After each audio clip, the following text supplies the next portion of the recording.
Muito bem, vamos lá então? Vamos lá. Vamos dar início então ao nosso encontro de estudos para o Livro dos Médiuns dessa noite. Hoje é dia 4 de fevereiro de 2026, uma quarta-feira, são 20 horas e 3 minutos na cidade de Jaú.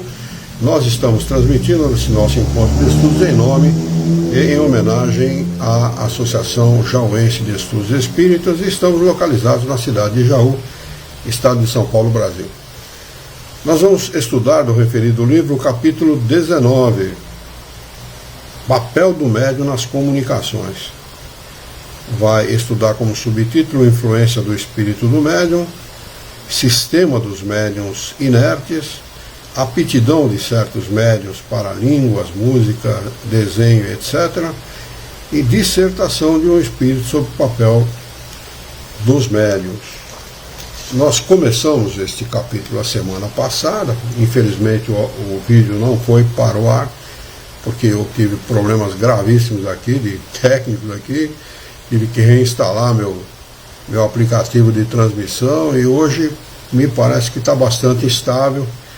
E nós vamos dar sequência, que nós paramos na pergunta de número 20. Vocês busquem lá nesse capítulo a pergunta de número 20, que é a partir daí que nós vamos começar os nossos estudos, tá bem? Muito bem. Deixa eu ver se tem alguma mensagem da Dani aqui, porque deu aqui um aviso aqui. Deixa eu ver se a Dani pedindo algum socorro aqui. Não, ela agora que ela viu a mensagem que eu mandei para ela para o WhatsApp. Mas vamos lá, pergunta de número 20, Kardec pergunta para os espíritos superiores o seguinte: como se explica a aptidão de certos médiuns para escrever em versos, apesar da sua ignorância em matéria de poesia? Resposta: a poesia é uma linguagem.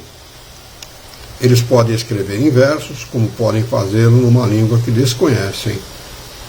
Além disso, podem ter sido poetas em outra existência.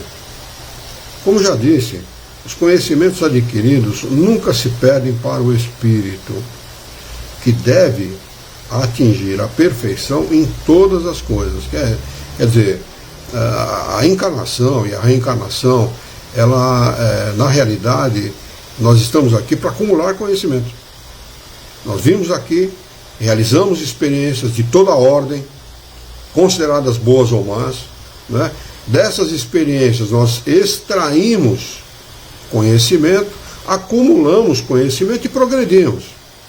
Esse é o processo, né? Por isso que nós temos que vivenciar todas as experiências, aquelas que são consideradas boas, aquelas nem tão boas assim, né? Para que a gente possa ter sabedoria.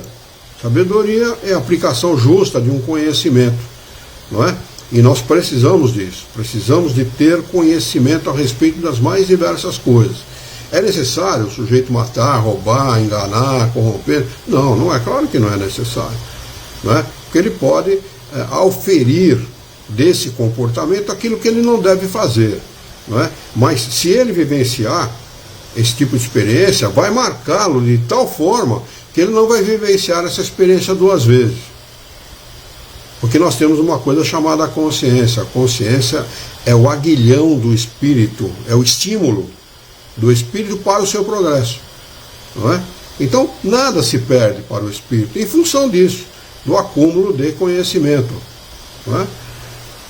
Eu vou ler novamente, porque é muito importante isso, para a gente frisar bem. Como já disse, os conhecimentos adquiridos nunca se perdem para o espírito, que deve atingir a perfeição em todas as coisas. Enquanto nós não atingirmos a perfeição em todas as coisas que o planeta Terra oferece, nós não vamos sair daqui. E nós reencarnamos no mesmo mundo sempre, para poder dar sequência, né, naquilo que nós já demos início, nas coisas boas e nas coisas ruins que nós fizemos. Coisas boas nós damos sequência, as coisas ruins nós tentamos consertar. Por isso que é um mundo de expiação e provas. Vimos expiar as faltas do passado, né, para que haja uma compensação com a lei de Deus, reparação, não é? E realizar provas para saber a quantas anda o nosso espírito. E essas provas não são realizadas para convencer quem quer que seja, a não ser a nossa própria consciência, não é? Ele segue. Assim, o que eles souberam no passado lhes dá, sem que o percebam, uma facilidade que não possuem no estado habitual. Pergunta de número 21. É o mesmo caso dos que têm aptidão especial para o desenho e a música? Resposta do Espírito Superior a Kardec. Sim, o desenho e a música são também formas de expressão do pensamento. Os espíritos se servem dos instrumentos que lhe oferecem mais facilidades. Número 22. Pergunta de Kardec. A expressão do pensamento pela poesia, o desenho ou a música depende unicamente da aptidão do médium ou também do espírito comunicante? Resposta. Algumas vezes do espírito, do médium, outras do espírito. Os espíritos superiores possuem todas as aptidões. Superiores, que não é o nosso caso. Eles têm todas as aptidões, porque já não reencarnam mais aqui. Já reencarnam em mundos muito melhores que o nosso, não é? Porque vão ali aprimorar essas aptidões. Não tem mais nada para adquirir. Vão aprimorar. Tanto que a tarefa nos mundos superiores é sair do mundo deles e vir inspirar o bem em mundos como o nosso. Não é? Os espíritos inferiores têm conhecimentos limitados. Pergunta de número 23. Por que motivo um homem dotado de grande talento numa existência não o possui na seguinte? Muito interessante essa pergunta e muito interessante, não menos interessante, a resposta. Resposta. Não é sempre assim, pois muitas vezes ele aperfeiçoa numa existência o que começou na anterior, se ele veio para fazer isso. Se é o objetivo daquela encarnação, que pode não ser. Né? Mas pode acontecer que uma faculdade superior adormeça. O cara lá é o bambambam em física, em matemática, em química, em ciências médicas, ou seja lá no que for. Ele reencarna numa encarnação em que ele não é zero à esquerda em qualquer coisa. Por quê? Qual o propósito disso? Será que o conhecimento dele não o ajudaria numa nova encarnação? Não. Porque o homem sofre de um mal muito grande. Oi, Dani, boa noite. Boa noite. Estava com um problema na internet, agora deu certo. Legal. Boa noite, Dani. Boa noite, gente. Celso, Alexandre, São Luís. Boa noite. Porque o homem sofre de um mal, como eu ia dizendo, muito grande, chama-se egoísmo. O egoísmo é a mãe de todos os defeitos humanos. Vaidade, prepotência, orgulho, enfim, de todas essas coisas que nós conhecemos bem aqui nesse mundo.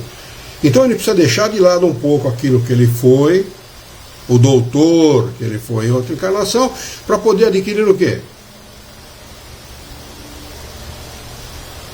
Humildade, que é o que nós menos temos. Olha, nós vemos como as pessoas se tornam humildes num leito de hospital. Quando a gente está internado num hospital, você observa que as pessoas perdem a empáfia totalmente, porque eles estão ali vulneráveis. Tem uns que não, viu? Conheci gente aí nesses 4 meses e meio, 5 meses que eu andei peregrinando aí pelos hospitais aqui de Jaú. Tem gente que não perde o narizão, está empinado, o bicho está sofrendo que nem boi embarcado e o nariz está empinado. Não é? Mas para a maioria surte muito efeito, porque ele percebe o quanto frágil ele é perante a sua existência aqui na Terra.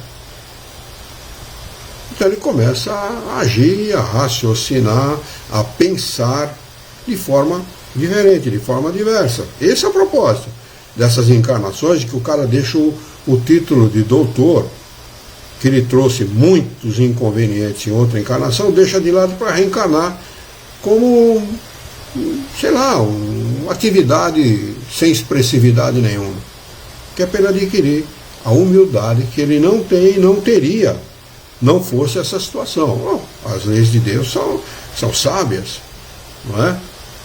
e como sábias que são, coloca o homem no seu devido lugar, no devido momento e no devido tempo. É ali que nós temos que estar. Nós estamos no lugar certo, no momento certo e na hora certa. Ah, mas eu nasci pobre, eu tenho cabelo de rico. Azar seu, velho. Isso é pobre. E você vai provavelmente desencarnar pobre. Né? Então não adianta negócio de cabeça de rico, é conversa, é história para boi dormir. Trabalha, arregaça as mangas, vai atrás de trabalhar e de prover o seu sustento e as suas necessidades, porque você encarnou com esse propósito. Trabalho é uma das prioridades para os espíritos que encarnam no mundo como o nosso. Nós encarnamos, entre outras coisas, para aprender a trabalhar. Esse é o propósito, está na obra de Kardec, essa afirmação que eu estou fazendo. Entre outras coisas, para aprender a trabalhar. O espírito, depois, em estado de erraticidade, seja lá que estado for, encarnado ou desencarnado, ele trabalha sempre. E não existe nada no universo que não trabalhe. Tudo tem um propósito. Tudo tem um motivo lógico para existir. Deus não cria nada de inútil. Tudo tem uma razão lógica. Né? E não é diferente com a nossa existência. E nós somos vamos dizer assim, vamos elogiar um pouco o homem, a gente está falando mal do homem, né? Nós somos as meninas dos olhos de Deus. O grande propósito da criação divina é o homem. Só que ele joga fora, muitas vezes, essa oportunidade e não reconhece a sua própria grandiosidade diante da criação. Não é? Infelizmente. Ele se acha nada, eu não sou nada, eu não tenho nada, que aqui que só é alguma coisa quem tem muito. É mentira, velho. Você pode não ter posses materiais, mas você tem valor como criação, como criatura criada por Deus. Você tem muito valor, não é pouco, não é muito. Quanta gente sem expressividade financeira, política, social, nenhuma, consegue formar filhos médicos, advogados, fazendo um sacrifício enorme. Não faltou dinheiro para essa gente. Aqueles que não conseguem isso, muitas vezes falta o quê? Falta valor, determinação para essa pessoa, porque é o que nós temos que ter na vida. Ninguém conquista nada, nada cai do céu, a não ser chuva e as bênçãos de Deus. Né? O resto é conquista, e conquista muitas vezes à custa de sangue, de suor e lágrimas. É por isso que nós estamos na Terra. Sofrer é uma necessidade para espíritos como o nosso. Atrasados, imprudentes, não é? É uma necessidade, é por isso que a vida é o que é. E aliás, nós é que pedimos esse sofrimento para poder entender isso. E a maioria muitas vezes acaba não entendendo, né? Então, vamos lá, pergunta de número, nós estamos aqui, acho que nós estamos na resposta da 23, eu estou enganado. É isso mesmo. Na segunda parte da resposta. Ele fala assim, mas pode acontecer que numa faculdade superior adormeça durante o tempo para facilitar o desenvolvimento de outra. Será um germe latente que mais tarde germinará de novo, mas do qual sempre haverá alguns sinais, ou pelo menos uma vaga intuição, pensamento íntimo do próprio espírito encarnado. Você quer saber o que você foi na outra encarnação? Analise o que você é nessa. Por essa análise você sabe exatamente o que você foi na outra encarnação. Não é? Essa é a realidade da nossa existência aqui na Terra. Item de número 224. Essa é a última pergunta desta fase. Item de número 224. Deixa eu ver se tem alguém aqui pelo YouTube. Não temos ninguém. Aqui pela internet, o Jorge.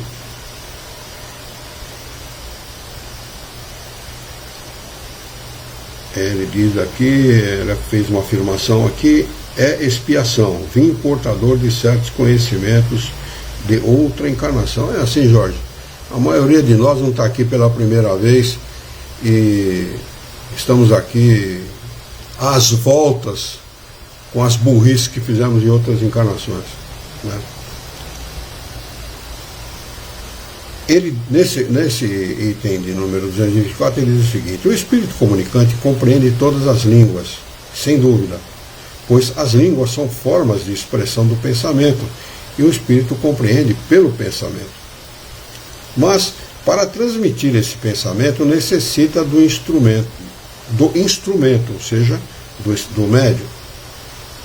Esse instrumento é o médium. A alma do médium, que recebe a comunicação do espírito, só pode transmiti-la através dos órgãos corporais, ou seja, através do corpo, não é? Não há outra forma.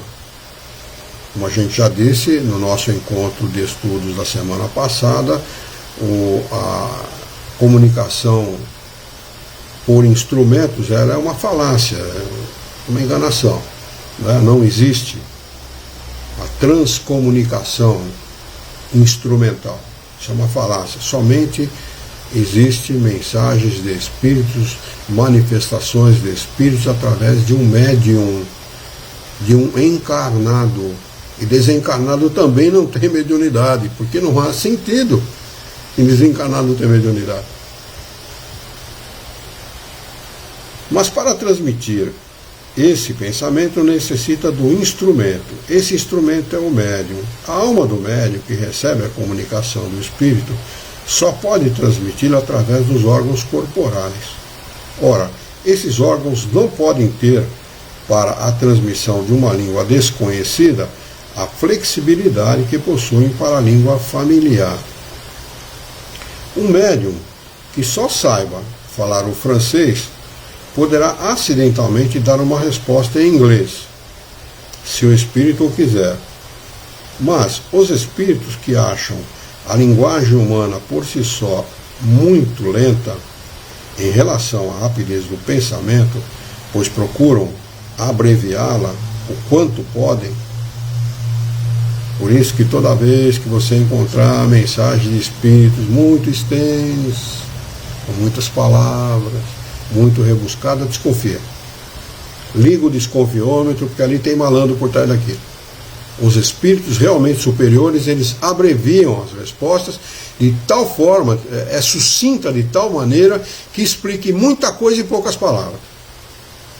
Isso está à prova, está na obra de Kardec, na obra ditada por eles, não é?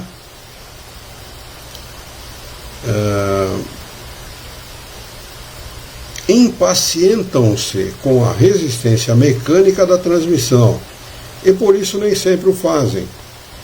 Essa também é a razão porque um médium novato, que escreve penosa e lentamente na sua própria língua, em geral só obtém respostas breves, sem o necessário desenvolvimento.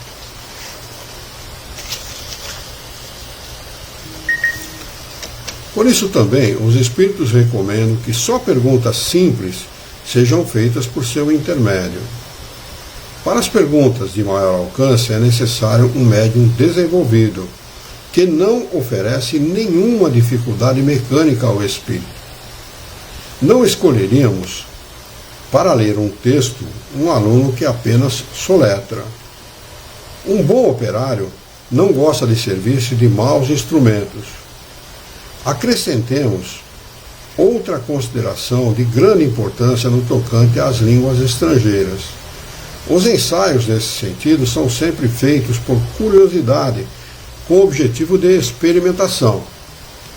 Ora, nada mais antipático aos espíritos do que as provas a que tentam submetê-los. Eles não gostam disso, não é? Fazendo teste com o espírito superior, faça teste com outros espíritos. O espírito superior é para ser submetido a teste, não é? Por quê? Porque a própria linguagem dele mostra que ele é superior, ou se ele é superior ou não. Não é? Não tem que ficar fazendo teste com o espírito superior.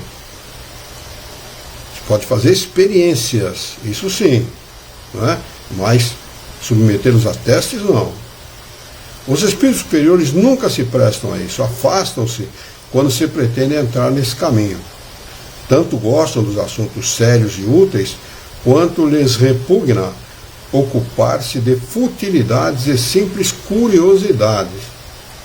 Os incrédulos dirão que, sendo para convencê-los, trata-se de coisa séria, pois poderá resultar na conquista de adeptos para a causa dos espíritos. Eu faria uma pergunta aqui para os companheiros. Você acha que os espíritos estão preocupados em fazer adeptos?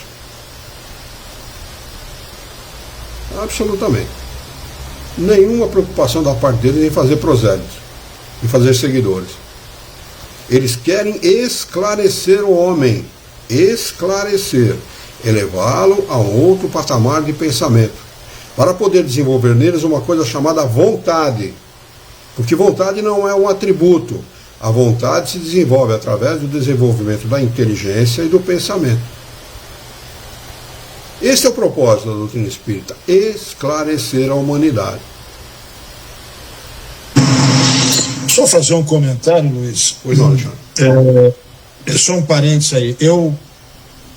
Volta e meia a gente está nas redes sociais, e nas redes sociais ali é um bom termômetro, né, para a gente compreender hoje como as pessoas pensam, não só em relação aos comportamentos, mas principalmente em relação aos pensamentos.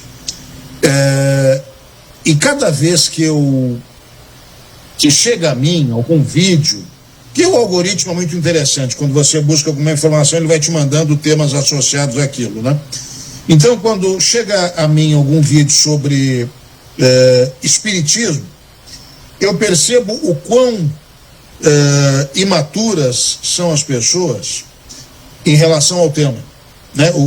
A falta de conhecimento, o desconhecimento em relação ao espiritismo. Isso está cada vez mais gritante, porque as pessoas, ou elas buscam, algumas, os mais antigos principalmente, não os jovens, buscam ou no catolicismo, ou na igreja evangélica, ou seja lá qual a outra religião que possa ser, buscam as suas bengalas, os seus apoios, principalmente os mais antigos, e as suas crenças estão ali. Mas é impressionante como existe a falta de conhecimento sobre o espiritismo, né? Enfim, é apenas um comentário, porque é muito triste isso, porque se as pessoas, eu já falei isso outras vezes aqui, se as pessoas tivessem maturidade, ou pelo menos vontade ou desejo de buscarem esclarecimento dentro da doutrina espírita, como elas perceberiam que o seu dia seria melhor. Só esse comentário. Sem dúvida, isso é uma realidade, a gente não pode negar que é uma realidade, mas olha, eles não têm pressa, viu? A pressa é nossa. Os espíritos não têm pressa, Deus não tem pressa. Aliás, Deus não está nem aí com o homem, viu? Ele tem, sabe, existem muitas preocupações que ele tem que se preocupar. Nós fazemos parte da criação. Existe tempo e hora para tudo. O homem, ele precisa passar por experiências, até chegar um momento em que ele está maduro para entender isso aqui. Esse é o ponto. Não adianta você querer que o sujeito esteja maduro para compreender uma coisa para o qual ele ainda não está maduro, ele é imaturo para aquilo. Por isso que Jesus dizia assim: não jogue pérolas aos porcos. Ele estava sendo rude? Absolutamente. O que ele estava dizendo é o seguinte: olha, eu não perco tempo com quem não quer aprender. Eu não perco tempo com quem não quer entender aquilo que eu vim ensinar. Pura e simplesmente isso. Né? Então nós temos que entender o seguinte: o espiritismo, ele vai chegar um momento que ele vai ser admitido e adotado pela universalidade dos homens. Porque é uma verdade. Uma verdade, ela não se... Desliga o teu microfone, Alexandre. Uma verdade não se trai. Nunca ela vai se trair. Ela é perene, ela pertence sempre para a história daquele povo, daquele país, daquele planeta. Porque é uma verdade. Tanto é que os ensinamentos de Jesus, 2000 anos que eles estão aí, e eles estão presentes, era verdade naquele momento e é verdade até hoje. Os 10 mandamentos de Moisés era verdade no tempo dele, é verdade até hoje. Os ensinamentos dos Espíritos, não menos. O que falta para o homem é a maturidade. Então Kardec tem uma frase, está lá Projeto 1868, se não me engano, do livro Obras Póstumas. O Espiritismo contém princípios que, sendo fundados sobre leis naturais e não sobre abstrações metafísicas, tendem a ser e um dia serão adotados pela maioria dos homens. Frase de Kardec. Esta frase é de Kardec, não é dos espíritos superiores, não. Muito importante, muito esclarecedora, muito objetiva. Kardec falou isso há 160 e tantos, quase 170 anos atrás. Para nós, quando você fala em termos de 170 anos, você fala, nossa Senhora, né? Quanto tempo vai demorar? Tempo é subjetivo. Se existe uma coisa subjetiva, é o tempo. Ele só existe, como nós conhecemos, para nós que habitamos esse planeta. Para os espíritos, eles não estão nem aí com o tempo, com o nosso tempo, com a nossa maneira de medir o tempo. Né? Então, eles dizem assim, um século do vosso mundo é um instante na eternidade. Um século, 100 anos, não é nada. 200 anos, não é nada.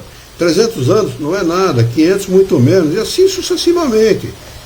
O homem só adquire experiência com a vivência das suas próprias existências. Ele vai existir, realizar experiências, delas extrair conhecimento, e desse conhecimento, sim, ele vai progredir. Mas ele tem que adquirir conhecimento. Não é fácil adquirir conhecimento. Primeiro porque depende de uma coisa chamada vontade e determinação. Né? Segundo, que depende muito das circunstâncias, daquilo que é oferecido para ele naquela encarnação. Tem gente que passa uma encarnação inteira e ele não tem meios, não tem como adquirir esse conhecimento naquela encarnação. Então, mas está programado para ele o momento oportuno, a hora certa, o momento certo de ele adquiri-la. Então nós não temos que nos importar se as pessoas querem ou não adquirir conhecimento, se elas objetivam ou não isso, não importa. O importa é nós fazermos o nosso trabalho. Como eu costumo dizer, são palavras minhas, sempre falo isso, a gente tem que fazer o trabalho do varejinho. Um aqui, o outro ali, o terceiro acolá, e não do atacado. O atacado é para a igreja, é para um número grande de pessoas. Deixa o pessoal frequentar a igreja, está sentindo bem? Você é um bom católico, é um bom evangélico? Siga com convicção aquilo que você está fazendo. Seja um bom católico, seja um excelente católico, seja um excelente evangélico. Certo? Mas se você não está contente, então tem essa opção. Você não está contente com aquilo que você tem que controlar? Então nós temos essa opção. O espiritismo é uma opção. Você quer? Ótimo. Se você não quer, meu amigo, buonanotte, como fala o italiano, né? Vamos lá. Seguindo. A isso respondem os espíritos. Abre aspas. Nossa causa não precisa dos que são bastante orgulhosos para se julgarem indispensáveis. Chamamos para nós aqueles que queremos e que são sempre os mais humildes e pequenos. Jesus falava isso. Jesus falava exatamente a mesma coisa. Exatamente a mesma coisa. Por quê? Porque o pequeno é humilde. Eu falei um pouco atrás que muitas vezes o espírito vive uma determinada experiência, ele larga o título de doutor para adquirir uma coisa chamada humildade. Se ele não tiver humildade, ele não vai entender isso aqui nunca. Primeiro que ele acha Deus um déspota, um brincalhão. O cara joga a gente aqui para a gente sofrer. Ele não entende as leis de Deus. Ele não entende as leis naturais. Imortalidade, reencarnação, livre-arbítrio, causa e consequência. Ele não entende, ele não vai entender nunca nessa encarnação. A encarnação que ele for narizudo, nariz empinado, ele não vai entender nunca. Ele precisa adquirir humildade. Aí quando ele é humilde, ele está com a cabeça aberta para poder vislumbrar outros horizontes. Aí sim, aí muito possivelmente ele vai encontrar isso aqui. Porque isso aqui nada mais é que a explicação e a ampliação daquilo que ensinou Jesus. Explicado, organizado e ampliado. Isso é espiritismo. Não vem falar nada mais do que Jesus falou. Só que de uma forma muito mais abrangente, muito mais explícita do que Jesus falou. Né? Jesus falava por parábolas, ele era obrigado a isso, né? Diferentemente da doutrina espírita, que não economiza palavras. O espiritismo coloca as coisas às claras, não há ambiguidade, não há duplo sentido, ou é ou não é. Então é isso que o homem precisa. O homem precisa exatamente disso. Ele vai chegar lá. Ele chegará lá. O espiritismo será abraçado pela universalidade dos homens, diz Kardec. Ele segue.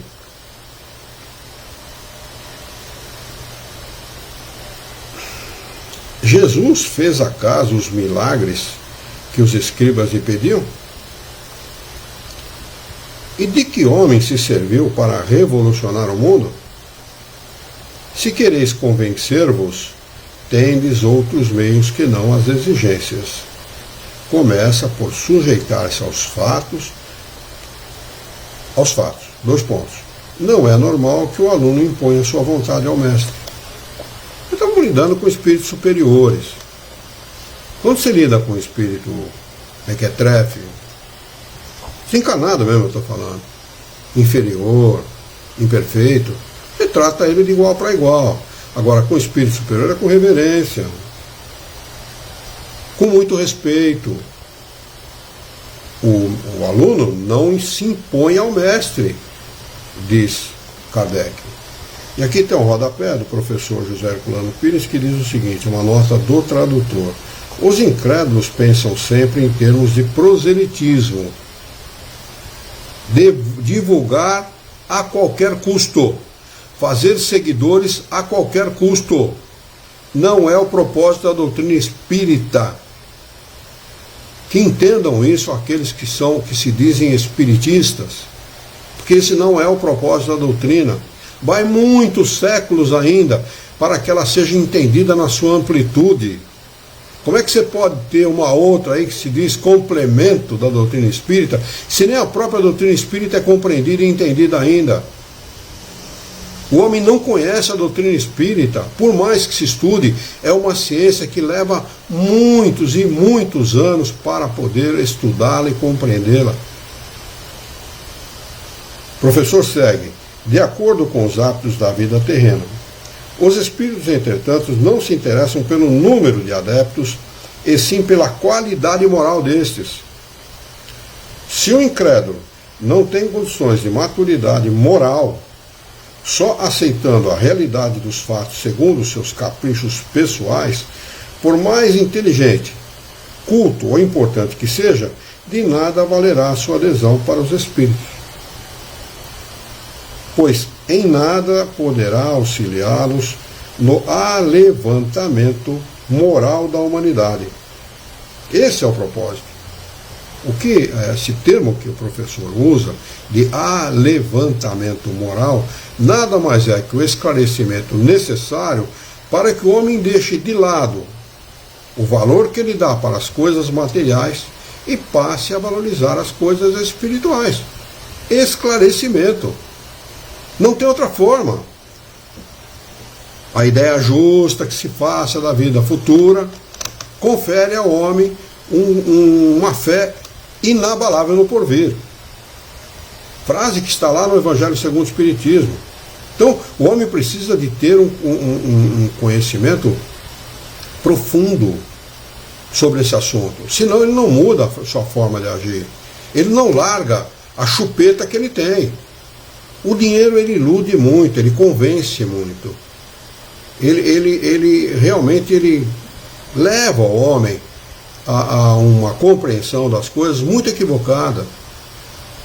Ele busca o dinheiro avidamente, ele busca a posse material avidamente, que é aquilo que ele conhece. Quando ele conhece a doutrina espírita com a profundidade necessária, ele deixa de lado esses valores. 60%, 70% desses valores ficam de lado. Ele vai dar o valor exato para as coisas materiais e valorizar muito mais as coisas espirituais. Porque esse é o propósito da vida. Esse é o real propósito da vida. E não aquilo que os materialistas entendem como propósito. Esta é uma das, pois em nada, esta é uma das questões mais difíceis de se compreender no tocante às relações com o mundo invisível. O que vale muito para o homem apegado no mundo terreno, para os espíritos nada vale. E vice-versa. Essa diversidade de valores impede a compreensão do problema. É muito comum, eu já comentei isso aqui algumas vezes, eu acho válido comentar, até porque está com chiado muito alto, Dani. Vê como é que está lá no...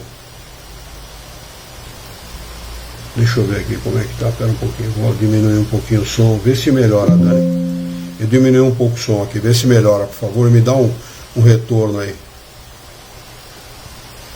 O Jorge comenta aqui, Allan Kardec, que reflete essa ideia de esclarecimento através das épocas. A fé inabalável só o é que pode encarar de frente à razão, em tudo, em todas as épocas da humanidade. É exatamente isso, né? Essa frase é icônica, né, Jorge? Como é que está o som agora? Ainda está alto? Melhorou, Dani? Ou está muito alto ainda? E para mim aqui no YouTube diz que a transmissão está excelente, a qualidade está excelente. Como é que está, Dani? Eu vou diminuir mais um pouquinho aqui.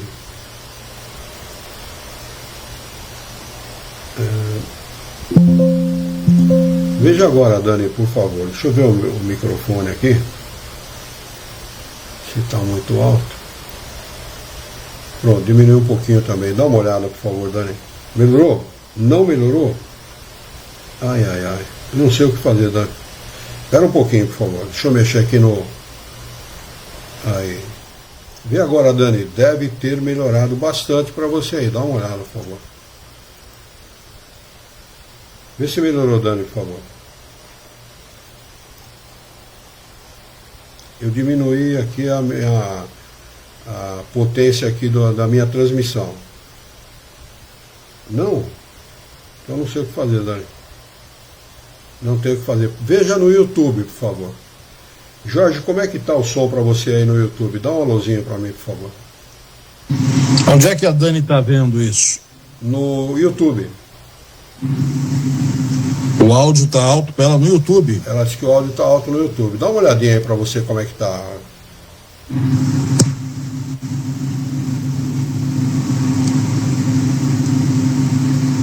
Agora acho que está ok. Ela disse que está ok. Deve ter melhorado lá. Muito bem. Pode ser que eu tenha deixado muito alto no meu aplicativo aqui e tenha estourado, mas não estava estourando para mim aqui não. Tem um medidor, um oscilômetro aqui que a gente percebe. Mas vamos lá. Deixa eu ver se eu pegar o fio da meada novamente. Bom, eu perdi o fio da meada agora, mas não tem problema, eu volto a lembrar. Ele segue dizendo o seguinte. Kardec segue dizendo o seguinte, tira o som do teu falante, isso. Luiz, era um chiado, viu? Mas me parecia um chiado no YouTube lá, mas vamos seguir aí. Certo, a Dani disse que está ok, ela disse que vai para o Facebook. Tá, pode ser do YouTube, o YouTube ele dá, é uma graça aí. Aqui está tudo bem, diz lá o Jorge, tudo tranquilo, bem nítido, legal. Muito bem. Segue Kardec. Disso resulta que, salvo algumas poucas exceções, o médium transmite o pensamento dos espíritos pelos meios mecânicos de que dispõe.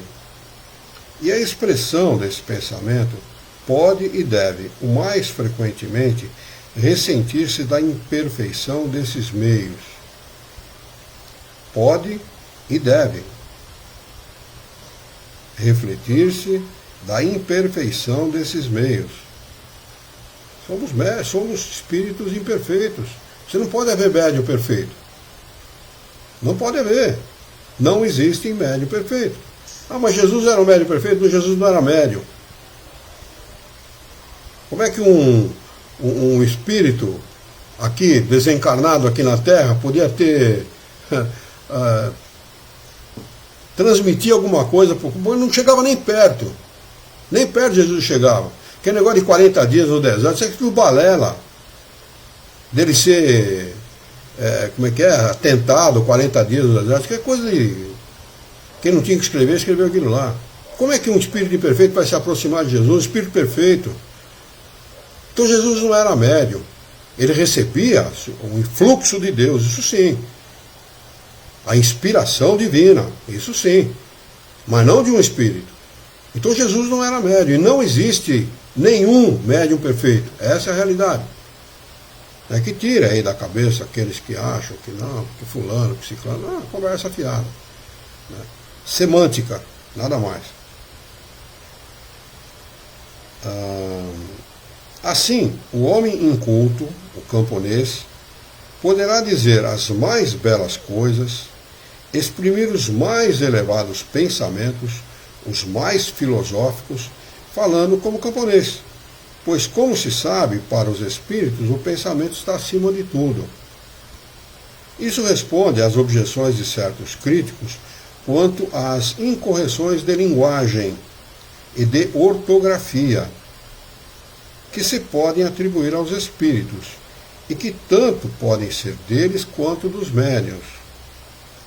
É uma futilidade apegar-se a essas coisas.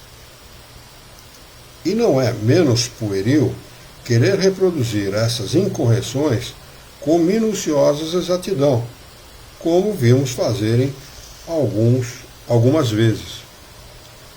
Podemos corrigi-las sem nenhum escrúpulo e, a menos que sejam características do espírito, caso em que será útil conservá-las como prova de identidade.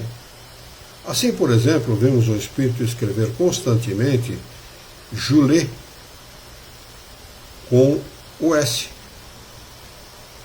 referindo-se ao neto, porque quando vivo escrevia assim, embora o neto, que servia de médium, soubesse perfeitamente escrever o seu nome. É uma prova de identidade do espírito, era o avô mesmo que estava escrevendo. A seguinte dissertação, dada espontaneamente por dois espíritos superiores que se revelam por comunicações bastante elevadas, resume de maneira mais clara e completa a questão do papel do médium. Abre aspas para o espírito. Qualquer que seja a natureza dos médiuns escreventes, mecânicos, semimecânicos ou simplesmente intuitivos, nossos processos de comunicação por meio deles não variam na essência. Com efeito, nossas comunicações com os espíritos encarnados, diretamente ou com os espíritos propriamente ditos, se realizam unicamente pela irradiação do nosso pensamento. Espírito desencarnado com espírito desencarnado se comunica pelo pensamento. Espírito desencarnado com espírito encarnado se comunica pelo pensamento. Nós é que usamos a linguagem articulada. Eles não. Sempre assim. O espírito falou, não falou nada. Você ouviu, aspas, pelo pensamento. E pensou que era. A gente está tão habituado com a linguagem articulada, o sujeito pensa que ouviu alguma coisa, não ouviu nada. Já aconteceu comigo, inclusive. Eu pensar ter ouvido alguma coisa. Nossos pensamentos não necessitam das vestes das palavras para que os espíritos compreendam. Todos os espíritos percebem o pensamento que desejamos transmitir-lhes, pelo simples fato de o dirigirmos a eles. E isso na razão do grau de suas faculdades intelectuais. Quer dizer que determinado pensamento pode ser compreendido por estes e aqueles segundo o respectivo adiantamento, enquanto para outros o mesmo pensamento, não despertando nenhuma lembrança, nenhum conhecimento no fundo do seu coração ou do seu cérebro, não é perceptível. Isso acontece também com o encarnado. O sujeito fala uma frase boa, mas o que você quer dizer com isso? Simplesmente não tem alcance, muitas vezes, intelectual para compreender.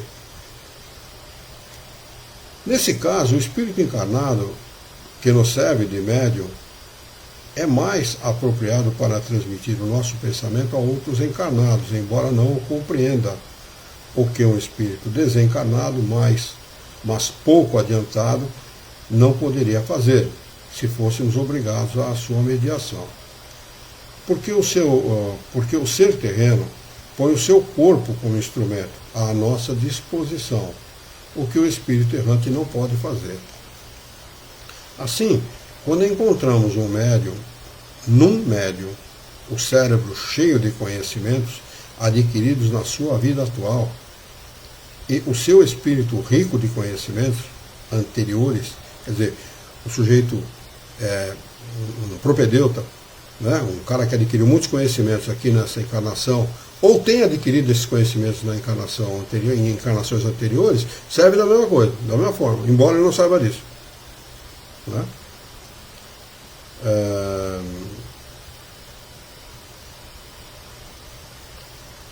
Tá. Lá. Oh, meu Deus. Pronto. Desligar.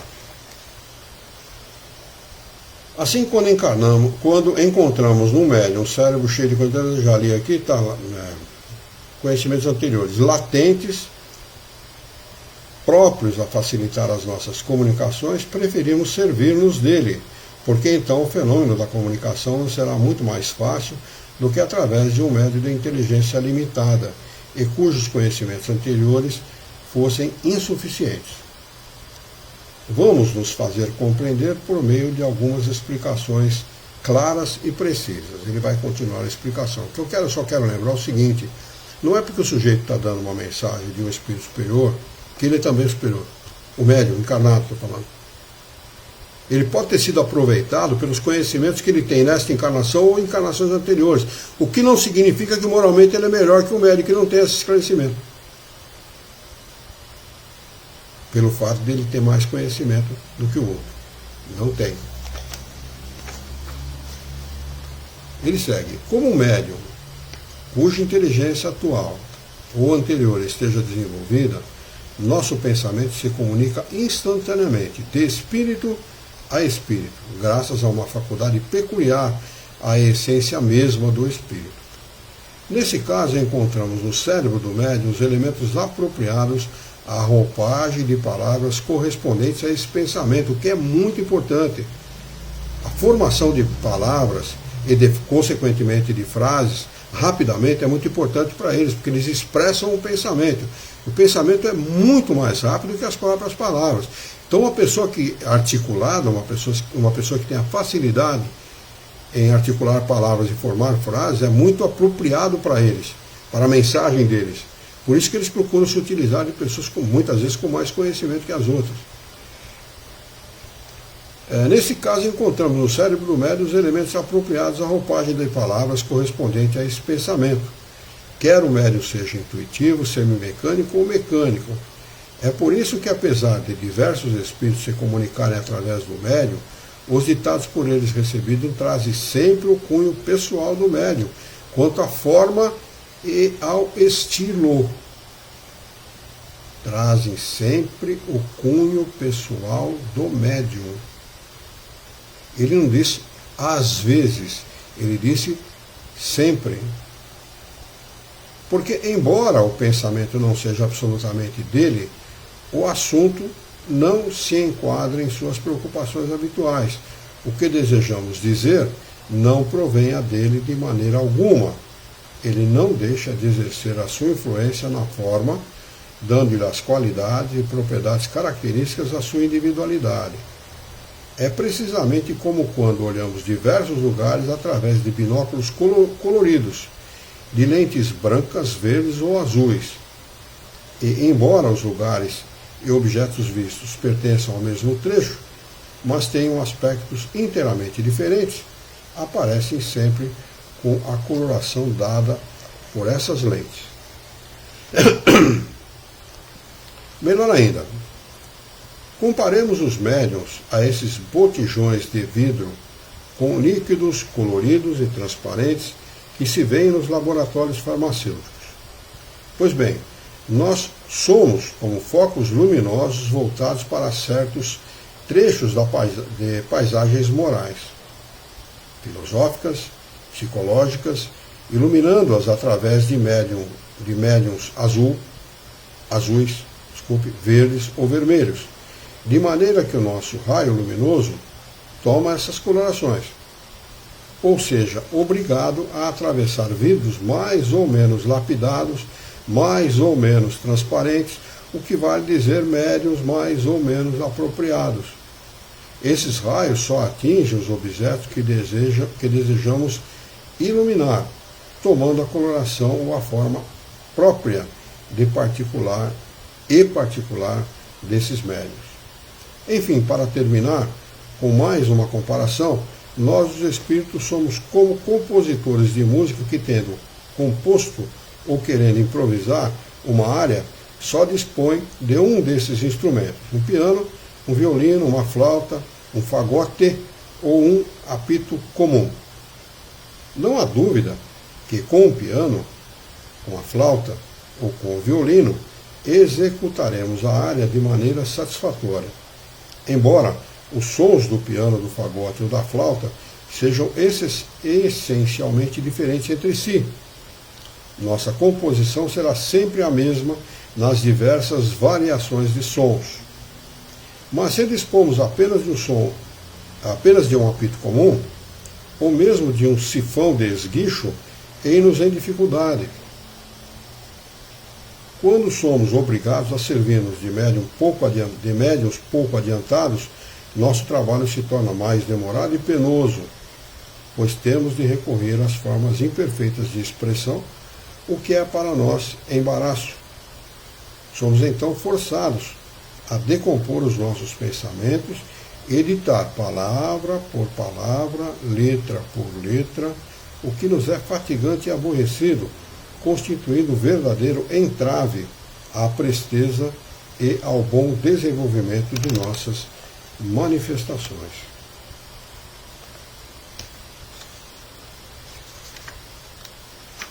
Acho que dá para a gente acabar. É por isso que nos sentimos felizes ao encontrar médiuns bem apropriados, suficientemente aparelhados, munidos de elementos mentais que podem ser prontamente utilizados, bons instrumentos numa palavra. Porque então o nosso perispírito, agindo sobre o perispírito daquele que mediunizamos, só tem de lhes impulsionar a mão, que serve de porta-caneta ou porta-lápis. Com os médiuns mal aparelhados, somos obrigados a realizar um trabalho semelhante a que temos para nos comunicar-nos por meio de pancadas, ou seja, indicando letra por letra, palavra por palavra, para formar as frases que traduzem o pensamento a transmitir.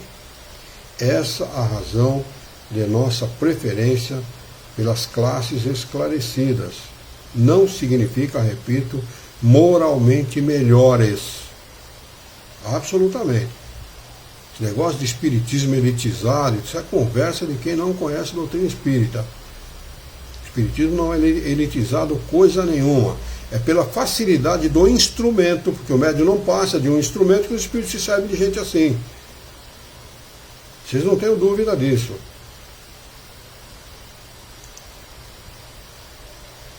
Essa é a razão de nossa preferência pelas classes esclarecidas e instruídas para a divulgação do espiritismo e o desenvolvimento da mediunidade escrevente.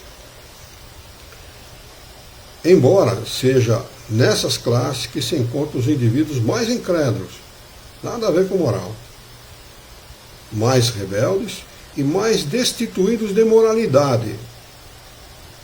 E é também por isso que, se hoje deixamos aos espíritos brincalhões e pouco adiantados a transmissão das comunicações tangíveis por meio de pancadas e os fenômenos de transporte, também entre vós os homens pouco sérios preferem os fenômenos que lhes tocam os olhos e os ouvidos aos que de natureza puramente espiritual, puramente psicológica. Quando queremos ditar mensagens espontâneas, agimos sobre o cérebro, nos arquivos do médium, e juntamos o nosso material com os elementos que ele nos fornece. E tudo isso sem que ele o perceba. É como se tirássemos da bolsa do médium o seu dinheiro e dispuséssemos as moedas para somá-las, na ordem que nos parecesse melhor. Mas quando o próprio médium quer interrogar, seja por que meio for, seria bom que refletisse seriamente a fim de nos fazer as perguntas de maneira metódica, facilitando-nos assim o trabalho de responder. Porque, segundo já foi dito em anterior instrução, vosso cérebro está frequentemente numa desordem inextricável, bagunçada. O homem não ordena pensamento. Por isso que a filosofia é muito importante. Filosofia é a ciência que nos ensina a pensar com lógica. É preciso ordenar o pensamento. Quando você tiver um problema, divida o seu problema em diversas partes. Comece a resolver pela mais fácil até a mais difícil. Isso é ordenamento de pensamento. Mas o que o homem faz? Pensa tudo ao mesmo tempo, do mesmo jeito, de forma desordenada. Para os espíritos isso é terrível. Eles não têm como organizar o nosso pensamento. Cabe a nós fazer isso. Não é? Sendo para nós tão difícil quanto penoso mover-nos no dédalo dos vossos pensamentos. Quando as perguntas devem ser feitas por terceiro, é bom e conveniente que sejam antes comunicadas ao médium para que ele se identifique com o espírito do interrogante, impregnando-se, por assim dizer, de suas intenções. Porque então nós mesmos teremos muito mais facilidade para responder, graças à afinidade existente entre o nosso perispírito e o do médium, que nos serve de intérprete. Podemos certamente tratar de matemáticas através de um médium que as desconheça por completo, mas quase sempre o espírito do médium possui esse conhecimento em estado latente. Isso quer dizer que se trata de um conhecimento pessoal do ser fluídico e não do ser encarnado, porque o seu corpo atual é um instrumento inadequado. Está vendo onde está a inadequação da encarnação? Sempre no corpo. O corpo barra, corta, né, o desenvolvimento intelectual do espírito, não moral, o intelectual. Não dando condições a eles de total manifestação daquilo que ele já desenvolveu em outras encarnações para que ele adquira outras experiências. Eu vou repetir, porque o seu corpo atual é um instrumento inadequado ou rebelde a essa forma de conhecimento. O mesmo que se dá com a astronomia, a poesia, a medicina e as línguas diversas. E ainda com todos os demais conhecimentos peculiares à espécie humana. Por fim, temos ainda um meio penoso de elaboração aplicado aos médiuns completamente estranhos ao assunto tratado, que é o da reunião das letras e das palavras, como se faz em tipografia. Como já dissemos, os espíritos não têm necessidade de vestir os seus pensamentos com palavras.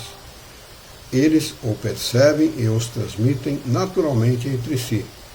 Os seres encarnados, pelo contrário, só podem comunicar-se pelo pensamento traduzido em palavras, enquanto a letra, a palavra, o substantivo, o verbo, a frase, enfim, vos são necessários para a percepção, mesmo mental. Nenhuma forma visível ou tangível é necessária para nós. Assinado por Erasto e Timóteo. Eu vou deixar aqui a observação de Kardec para nosso próximo encontro, que nós estamos exatamente a 21 horas e 2 minutos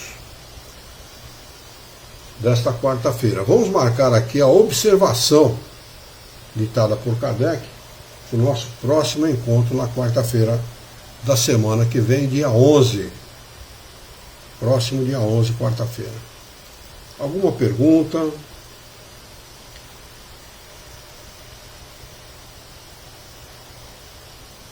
A Dani está reclamando que no Facebook está a mesma coisa para ela. Eu acho que é problema dela lá, viu? Infelizmente ela está com problema.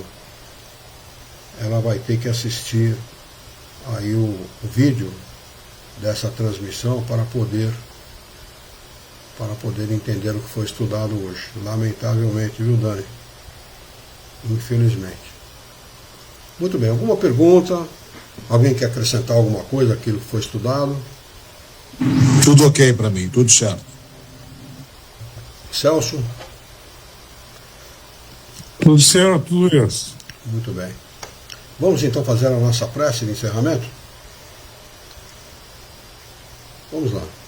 Convido a todos os queridos companheiros, queridos confrades, que procurem esquecer os encontros e desencontros desse dia, para elevarmos o nosso pensamento, unirmos o nosso pensamento com o de Jesus, Ele que é o nosso mestre, modelo e guia de todos nós e da humanidade, e juntos com Ele nos dirigirmos ao Criador, ao Senhor da vida, fonte inesgotável de paz, de amor, de bondade, de misericórdia e justiça, para agradecê-lo muito pela oportunidade de aqui estarmos reunidos em seu nome, para estudarmos as questões propostas pelo Livro dos Médiuns dessa noite. Queira a vossa bondade, o vosso amor, a vossa misericórdia, que tenhamos bom ânimo, coragem, determinação, ideias renovadas e muita alegria de viver, para que nós possamos trabalhar e sermos úteis à sociedade em que vivemos. E dá-nos ainda, Senhor, a força moral para orientarmos a própria existência por um profundo e sincero respeito pelo nosso próximo. Em teu nome, em nome de Jesus, em nome dos bons espíritos, em nome do nosso diretor espiritual e de toda a sua equipe, nós declaramos encerrado o nosso encontro de estudos dessa noite. E que assim seja.